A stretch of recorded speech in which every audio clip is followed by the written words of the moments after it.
sore dulu. Di sini saya ingin memberikan pembahasan tentang anak autis.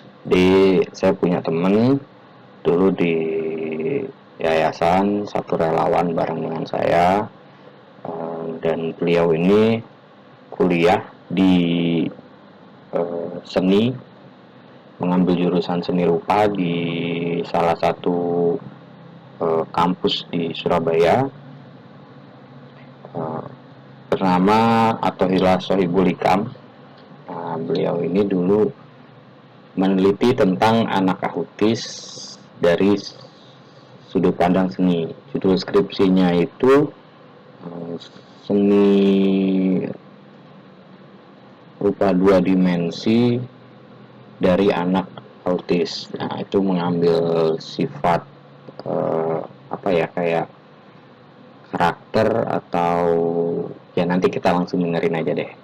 Kita langsung dengerin aja di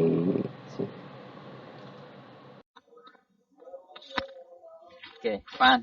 Yuk. Gimana kabar? Sehat? Sehat. Alhamdulillah. Aman di sana? Aman. Enggak sih, gue mau ngobrol-ngobrol aja sih soal anak siapa tuh? Adik gua. Ya, gue mau ngobrol-ngobrol aja soal lu kan ini dulu ngambil background lu dulu kan seni. Lu bisa ngambil tentang ABK itu gimana ceritanya? Mulai dari mana nih? Gimana ya? Ini gue jelasin dulu nih. Ini gue biar lagi. Kalau gimana ceritanya itu kan terlalu luas pembahasannya. Jadi ada step-stepnya dulu lah. Dari mana dulu lah yang lu pancing gitu kan? Ya dari yang pengen lu ceritain deh. Ya gue cuman gue kan lagi pengen tahu aja sih soal anak-anak berkebutuhan khusus kan. Nah, gue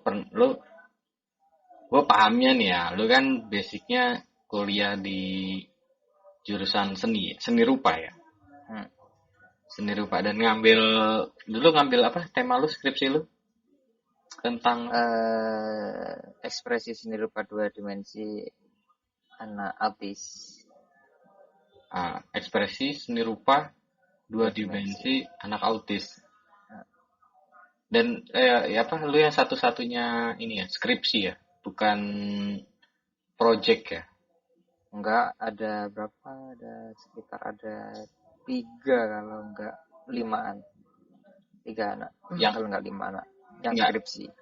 Itu kan skripsi. Enggak, maksudnya yang lain kan bukannya ini ya, bikin karya gitu, bikin. Iya, emang bikin karya yang lain. Cuman kan lu yang by tulisan kan ya? Yang apa?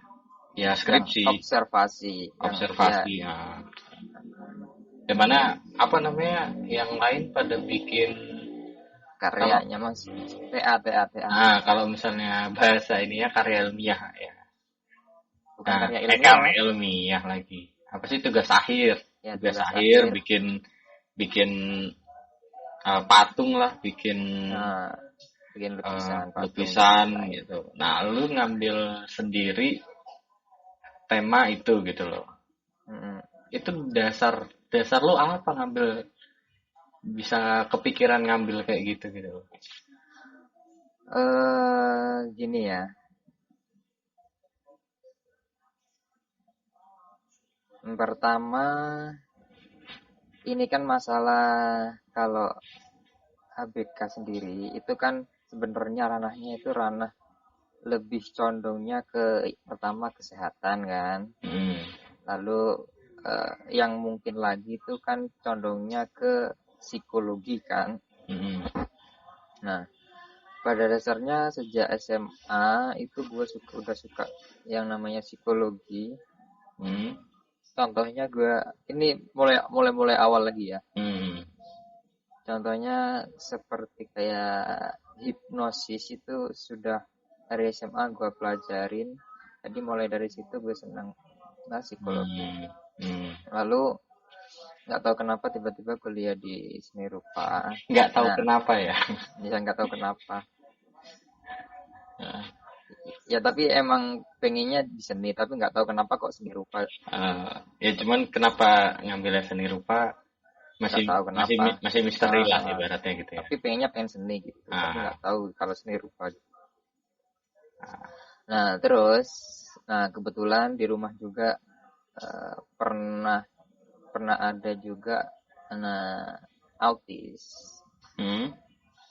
Nah itu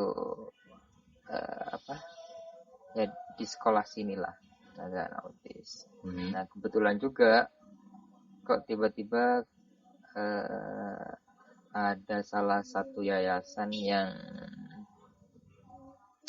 yang buka relawan itu.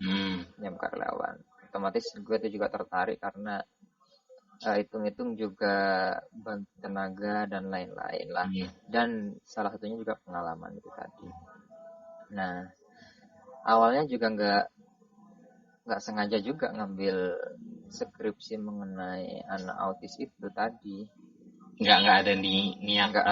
Nggak ada niat sebenarnya. Cuma ketika gue udah observasi, kenapa nggak gue jadiin bahan gue aja skripsi gitu. Jadi daripada lu mikir-mikir gue bikin seni rupa apa gitu, dan pas momen itu pas ya ketika gue ikut jadi volunteer. Nah itu pas memang akhir semester dan juga gue ambil cuti juga sih. Nah itu waktu buat gue untuk observasi juga. Dan dapet ya kepikiran pas lagi sebelumnya sebenarnya nggak ada kepikiran ya, nggak ada itu. Nah pikirannya kan kenapa nggak sekalian aja, kenapa harus ribet-ribet cari bahan lain kan gitu. Nah yang lu bikinkan skripsinya itu apa? 2 dimensinya itu apa? Dia gambar atau gimana? Nah 2 dimensi kan ada banyak. 2 dimensi itu ada batik, ada dan lain-lain. Ada sketsa, ada lukis, ada drawing dan lain-lain. Nah, kalau di ekspresi seni rupa 2 dimensi ini kan cenderung lebih luas. Jadi entah itu sketsa atau lukis atau drawing atau lain-lain atau komik dan lain-lain itu lebih luas mengenai ekspresi itu tadi. Nah, di sini karena ada salah satu orang anak yang memang lebih condong ke visual, nah itu menarik tuh untuk diulas ekspresinya gitu. Ini ekspresi dari gambarnya atau ekspresi dari si anak mengeluarkan apa ya? Jadi gue bingung bentuk ekspresinya itu seperti apa gitu. Gini. Setelah gue teliti, setelah gue amati dari teori-teori autis yang istilahnya masih melalui proses perkembangan. Di sini kan gue batasin umur 7 sampai 9. Nah, kebetulan anak yang gue teliti ini umurnya 9. Nah, juga terbatas waktu juga. Tapi selama kurun waktu mulai dari dia mulai gambar sampai dia umur 9, itu ternyata bentuk-bentuk yang dia gambar itu hampir semuanya sama. Istilahnya bentuknya ya bentuk itu. Ada apa ya? Misalkan gambar gelas ya, sejak dia awal gambar itu dia gambar gelas sampai umur 9 tahun itu tetap gambarnya gambar gelas. Misalkan gambar gelas dari awal. Nah, sampai umur 9 tahun itu tetap itu gambar itu tetap ada. Nah, ini sesuai dengan teorinya autis bahwa ketika anak autis ini suka atau penasaran satu hal, tertarik satu hal ya. Itu tertarik satu hal itu bisa saja seumur hidupnya hanya satu hal itu. Oh, oke. Nah, itu. Jadi apa kayak masuk ke punya pola atau bentuknya kan polanya sama, bentuknya berubah atau gimana sih? Nah, gini lagi. Wah, panjang. Ya, bentar. Gue petakan ya. Tadi kan secara teori itu ya. Masuknya. Nah, ini masih nanti hubungannya antara ekspresi sama antara teori autis ke seni rupanya, terus nanti terus gue balik seni rupa ke autisnya tadi itu. Ada beberapa pembicara di yayasan itu kan. Nah, itu beliaunya pernah bilang setiap anak autis itu pasti beda-beda kelebihan dan kekurangan, terus sensitivitasnya juga beda-beda. Ada yang sensitif terhadap cahaya, suara, terus visual, terus rabaan dan lain-lain. Nah, kebetulan sekali yang gue teliti itu anak yang sensitif terhadap visual. Bukan berarti dia terhadap cahaya ya, bukan. Tapi ketika ada visual itu dia menangkapnya, lalu bisa mengaplikasikan terhadap motoriknya. Gitu. Kan ada beberapa anak autis, tapi ketika dia melihat gambar, belum tentu dia bisa menggambar sesuai apa yang dia lihat. Jadi ada ini ya, maksudnya ada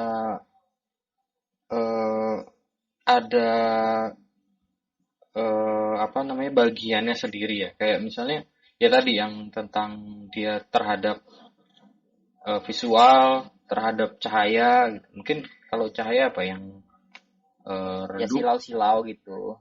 Ya, kalau misalkan nggak bisa waktu gelap misalkan, nggak bisa kalau tidak ada cahaya. Ada yang tidak bisa kalau kena cahaya berlebih, kan macam-macam. Nah, ini lebih ke visual, gambarnya lebih menangkap visual. Bisa mengekspresikan dengan menangkap visual, misalkan sering melihat apa, lalu dia menggambar apa yang sering dia lihat. Kalau misalkan ada kan yang di auditornya lebih sensitif, ada yang sering mendengarkan bla bla bla, dia menirukan. Kan teorinya juga repetitif. Jadi lu sampai teorinya lu cari tahu juga berarti ya? Ya iyalah. Ya kan biasanya kalau yang seni rupa kan kayak lu observasi, lu langsung lakuin, terus ini ya yang gue tahu ya, yang gue paham, karena posisinya kan lu nggak sampai mengambil dari arti autisnya kan, lebih kayak ke globalnya, terus bagaimana cara dia sebenarnya lu harusnya bisa sampai bukan hanya ya, kayak lu bisa ya udah dia bisa berekspresi bentuknya seperti ini, ya udah kelar. Sebenarnya kan gitu kan bisa ya. Nah, tapi lu cari detailnya lagi supaya menggambarkan bahwa ini anak ini teorinya begini, oh ternyata bener nih dengan teori, sampai kayak gitu berarti. Ya seperti itu. Ketika kayak misalkan tadi gambar-gambar yang tetap tadi kan juga sesuai dengan apa yang teori autis itu tadi. Kalau misalkan dia ngelakuin seperti ini ya terus menerus itu. Apa sih repetitif atau apa sih, lupa. Udah lama kan, berapa tahun? 3 tahun kalau nggak 2 tahunan kan. Juga nggak pernah buka-buka lagi. Udah lama lagi ya. Tadi bentuk ke ekspresinya itu. Berarti si anak itu sebenarnya kita harusnya udah tahu dong ya. Anak itu udah kelihatan bentukannya akan seperti apa gitu. Tapi gini masalahnya. Nah, belum tentu gambar yang dia bentuk itu adalah bentuk ekspresi kemarahannya atau ekspresi emosionalnya dia. Belum tentu. Tapi ada beberapa bagian gambar yang itu mewakili emosionalnya, tapi nggak semuanya. Jadi belum tentu apa yang dia gambar melalui warna-warna, teori warna dan lain-lain, teori psikologi warna atau apapun, itu menggambarkan apa yang ada di dalam dirinya si autis ini tadi. Apa? Kan kalau misalkan seorang seniman atau seorang pelukis itu menggambarkan sesuatu, itu pasti mereka ingin menyampaikan sesuatu hal yang dimana diwakili oleh bentuk gambar yang dia gambar ya, atau yang dia lukis, lalu warna-warnanya juga kan mewakili apa yang dia rasakan. Tetapi di autis ini sepertinya berbeda. Belum tentu apa yang dia gambar itu mewakili perasaannya, tetapi yang mereka gambar adalah refleksi dari apa yang yaitu tadi sering mereka lihat, terus apa yang membuat dia tertarik, terus sikap repetitifnya itu tadi, sikap yang berulang-ulang itu tadi loh. Itu tadi menggambarkan itunya sih. Kalau menggambarkan perasaan dan lain-lain itu belum tentu, tapi ada beberapa gambar yang memang itu mengungkapkan perasaannya. Seperti contohnya pernah diceritain oleh mamanya gambar apa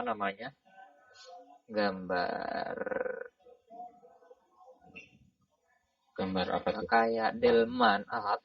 Pokoknya itulah. Itu dia ingin mengkomunikasikan bahwa dia ingin untuk naik delman, atau misalkan dia menggambar ada sepeda motor, lalu ada dianya naik sepeda motor, itu ingin dia keliling-keliling naik sepeda motor. Pengen jalan-jalan. Itu pun dengan keterpaksaan dia untuk menggambar. Tapi selebihnya untuk visual-visual yang sering dia gambar itu bukan dari situ. Mungkin kalau yang untuk lebihnya apa ya? Dia kayak itu kan tadi bentuk ekspresinya, dia mau jalan-jalan mau apa, mungkin dia kesel karena nggak ngerti, orang yang dituju nggak ngerti, dia menggambarkan dianya pun kan secara verbal itu kurang loh, bahkan tidak bisa tidak bisa bersuara, bisa dikatakan tidak bersuara, tidak bisa bersuara. Ya paling kan ngamuk, tapi nggak ngerti orang yang orang yang dituju kan nggak ngerti. Gue juga pernah tahu sih. Ini autis juga. Gue nggak pernah tahu dia bisa. Kenapa? Gini ya. Kita cerita lagi kan.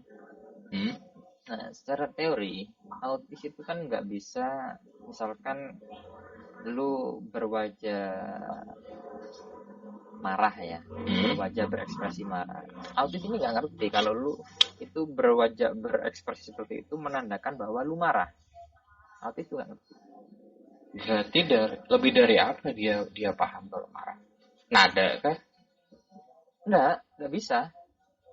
Iya, ya udah biarin aja gitu berarti. Ya udah cuek aja, lu marah segimanapun. Marah segimanapun, teriak-teriak segimanapun, kalau dia nggak ngerti kalau lu marah, nggak bakalan digubris. Berarti kalau kayak gitu solusinya apa berarti bisa? Ya kan kita kan nggak mau anak ini, misalnya anak autis ini bukan bandel, ya kasarannya bandel atau gimana? Kita kan butuh negur kan, gitu. Ya, ngasih tahu apa yang seharusnya dia perbuat. Yang pertama ya masuki dunianya dulu. Kalau masuki dunianya dulu. misalkan dia ya itu tadi suka gambar, ya kan? Kita masuki dunianya dulu, bagaimana ikutin dulu aja ya. Iya, caranya dia berkomunikasi itu bagaimana. Jadi ini gue ada bukan simpulin ya, ini gue globalin ya. Berarti lu menghadapi, menurut gue pribadi, lu menghadapi semua anak ABK itu lu mesti butuh observasi dulu sih gitu loh. Nggak bisa sekojong-kojong ayo main, ayo apa gitu, ayo nggak bisa. Ya makanya pelajari dulu anaknya, paling enggak karakternya lah. Tiap apa namanya, tiap masing-masing autis aja itu pasti berbeda. Ya enggak, masing-masing autis aja itu berbeda, apalagi dengan bedanya kekurangan mereka, misalkan antara low learning sama anak autis itu sendiri, itu pasti beda cara penanganannya. Ini ya relate sama gue pertama, ini gue cerita ya, gue pertama megang ABK itu gue nggak tahu, gue kiranya udahlah gue ajak main aja kayak anak biasa, lari-lari apa gue bilang. Tapi gue bilang ini anak apa yang ngeliatin gue, kagak ngerti apa gitu ya, gue kan nggak paham ya. Terus tiba-tiba dia ngeliatin gue pakai kacamata, diambil kacamata gue, dipatahin, dibuang. Gue bilang ya ampun. Tapi kondisinya gue bukan apa namanya, ya gue mau marah pun gue bilang gue marah, tapi anak ini ya gue akhirnya maafin, gue mau marah tapi anak ini nggak bisa tahu kalau gue tuh marah gitu loh. Ya udah gue ketawa aja jadinya gitu. ya mau gimana soalnya kan sakit tak berdarah ya. Iya itu definisi sakit tak berdarah tuh, lu sebenarnya berhak dan bisa marah lo sebenarnya, tapi lu malah iya udah mau gimana gitu loh. Jadi gue setuju sih kalau yang definisi anak, menurut gue nggak semua, bahkan semua anak ya, kita harus bisa memahami dulu. Mungkin kalau yang bisa ngobrol, yang bisa berbicara, ya dia bisa mengutarakan langsung gitu loh. Tapi kalau yang enggak kan ya pasti ada bentuk-bentuk lain cara dia menyampaikan sesuatu gitu kan. Ini ada juga sih, gue belum lama ini gue tahu ada anak autis yang gue nggak pernah tahu dia ini gambar pun pakai spidol biasa, spidol apa yang warna-warni itu. Dia cuma sek gitu doang. Tapi terakhir kali gue kasih kertas dia gambar itu keren, bentuknya keren banget. Gue bilang ini lu abstrak, kalau mungkin orang lihatnya abstrak, gue nggak paham seni nih, gue bener-bener nggak paham seni, tapi pas gue lihat ya anjir keren banget. Ini berantakan tapi kebentuk gitu loh. Dia kebetulan anaknya seneng Cars, tau nggak lo ya, mobil merah merah itu. Nah itu tuh ya kayak bukan bentuk mobil tapi ini agak kotak nih apa, tapi dia bisa ngarsirin lurus, ngasihin apa kayak kap mobilnya, walaupun segi 5 atau segi 4 gitu berantakan, dia bisa lurus. Terus habis itu beda lagi dengan misalnya bannya, misalnya kapnya dia garis ke atas, nah bannya kan dekat itu dia garis ke samping gitu. Jadi kayak dia tuh mengibaratkan bahwa ini loh ada perbedaan tempat gitu loh, bahwa kan biasanya kalau orang nggak paham kan ya udah garis aja, lurus aja semua gitu loh, nanti kasih batasan. Ini enggak, dia enggak, ini bukan ini kayak kap mobil sama kaca mobil kan harusnya lu kalau orang nggak paham gambar kan ya udah terusin aja gitu kan. Tapi dia enggak. Nah, yang kap mobil tarik ke atas, yang kaca agak miring gitu sama dia gitu. Loh, bisa gitu loh. Iya, kalau menurut gue pribadi, autis ini memang dia bisa menyelesaikan permasalahannya sendiri sebenarnya. Permasalahan apa yang ada di dalam dirinya ketika dia bisa beradaptasi. Tapi masalahnya dia nggak bakalan ngerti uh, kode-kode atau tanda-tanda, tanda secara luas tuh ya. Orang berekspresi pun itu kan suatu tanda tuh. Yeah.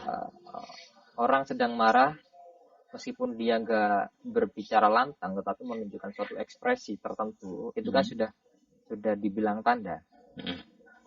Yeah. Nah, masalahnya anak autis ini nggak ngerti tanda-tanda kesepakatan kita itu bagaimana, bahwa wajah yang alis ditarik ke tengah semua itu menandakan marah. Dia itu nggak ngerti, tapi dia paham. Apa maksud pahamnya itu?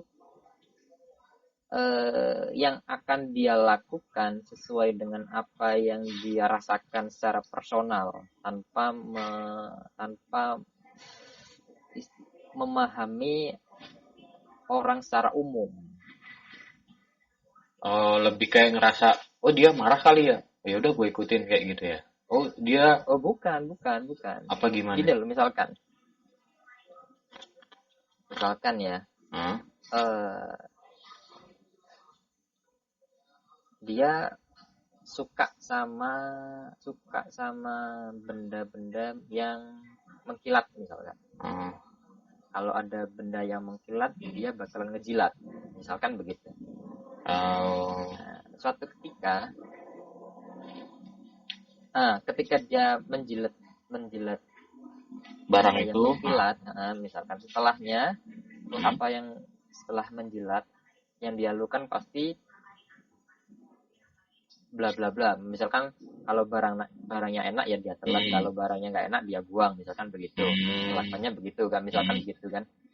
Nah, di luar tahu bahwa itu makanan atau bukan gitu. Misalkan gitu ya? Misalkan begitu. Misalkan begitu. Ya, itu kan secara personal, dia kan tahu apa yang dia lakukan. Secara personal, ya enggak?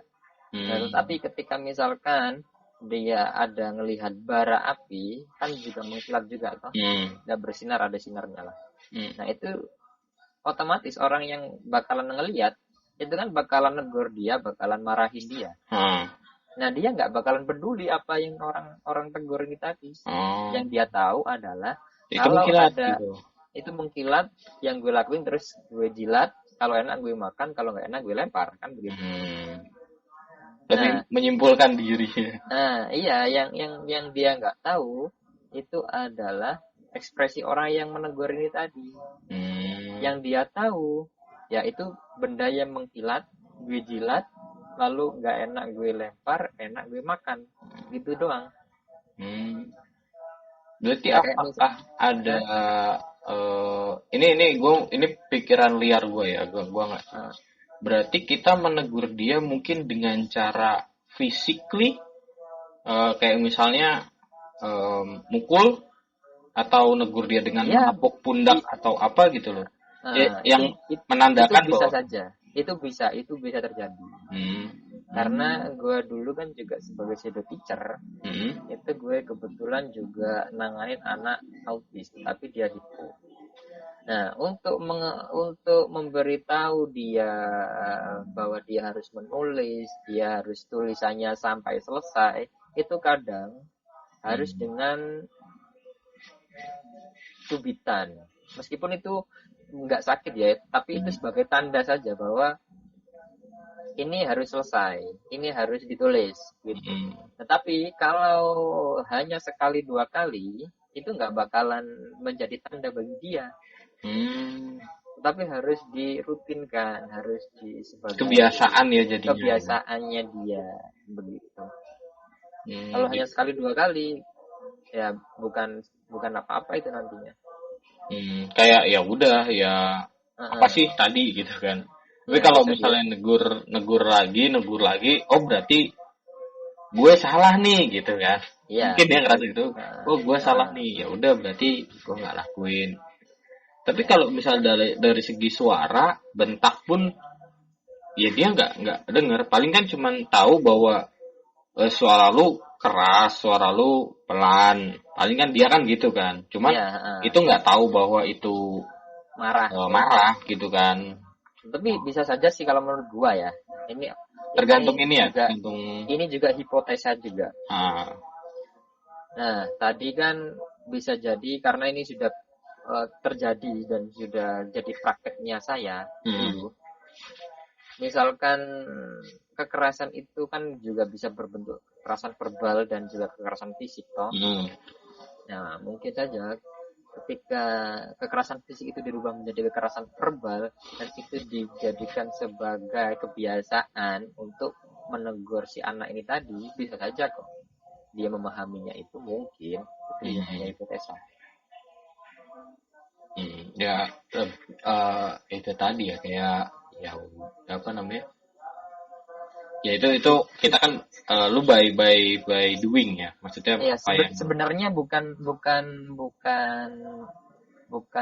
dia mengekspresikannya bukan sebagai bahwa kita itu marah, bukan sebagai tanda saja bahwa ada hal yang harus tidak dilakukan ketika orang ini melakukan cubitan atau melakukan teriakan, berarti jangan begitu.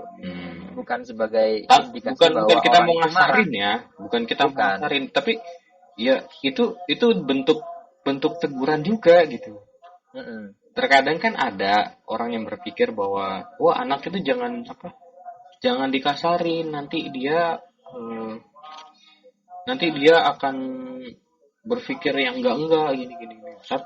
Tapi masalahnya si Abis ini tadi kan nggak bisa berpikir begitu. Orang ini marah, orang ini kok marah sih, nggak bisa berpikir seperti itu. Ini nggak bisa di apa sih juga ya, emang ya nggak bisa, nggak dan juga apa untuk mengendalikan emosinya juga kan nggak tahu dia. Misalkan marah ini seharusnya itu suaranya ketika ngomong itu kan nadanya tinggi. Nah bisa saja anak autis ini kalau marah itu ketawa malah. Sebenarnya dia marah gitu. Mungkin dia di kehidupannya dengan para pelawak, terus misalnya dia bilang, oh ini ekspresi marah, ya gue ketawa kan gitu kan, maybe nggak tahu kan. Ya nggak tahu juga. Kebiasaannya seperti itu. Iya balik lagi dengan kebiasaannya.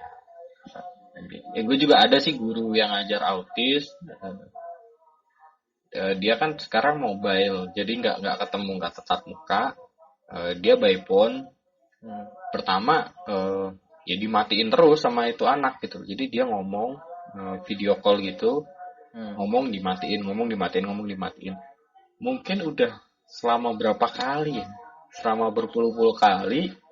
Mungkin tuh anak bete kali ya, matiin gitu terus ya. Nih anak, nih orang apa sih, ribet banget. Ya udahlah, gue dengerin aja lah apa yang dia ngomong. Bukan dengerin aja, ya udahlah gue nggak gitu lagi deh, biarin lah dia ngomong apa gitu. Tapi mungkin bisa jadi dia ngerti sebenarnya gitu. Cuman dia karena kebiasaan nih, itu karena dia kan guru, temen gue kan guru, terus sering ngontrol temennya. Sering ngontrol anak didiknya. Akhirnya yang si anak itu ya udahlah, ya terserah lah lu mau nelpon mau gimana, daripada gua capek ngangkat nutup telepon lu gitu. Itu lu inget sama siapa namanya yang kuliah di mana, Untak atau Unitom? Oh iya. Nah itu tadi percakapan saya dengan Ikam. Mungkin ada sedikit revisi dari Ikam bahwa Ikam menegaskan kalau mau meneliti seperti itu, setidaknya harus mengerti dulu baru kalian bisa meneliti, karena pada dasarnya kita nggak bisa nyoba-nyoba untuk meneliti itu. Jadi ada dasarnya baru kalian bisa meneliti, bukan meneliti ya, ibaratnya mencari penelitian di ABK itu. Jadi ada teorinya dulu baru kalian mencoba praktek agar tidak ada salah paham mungkin ya, dengan orang tuanya. Oke, cukup sekian. Ini setelah ini akan ada episode 2-nya. Ditunggu ya.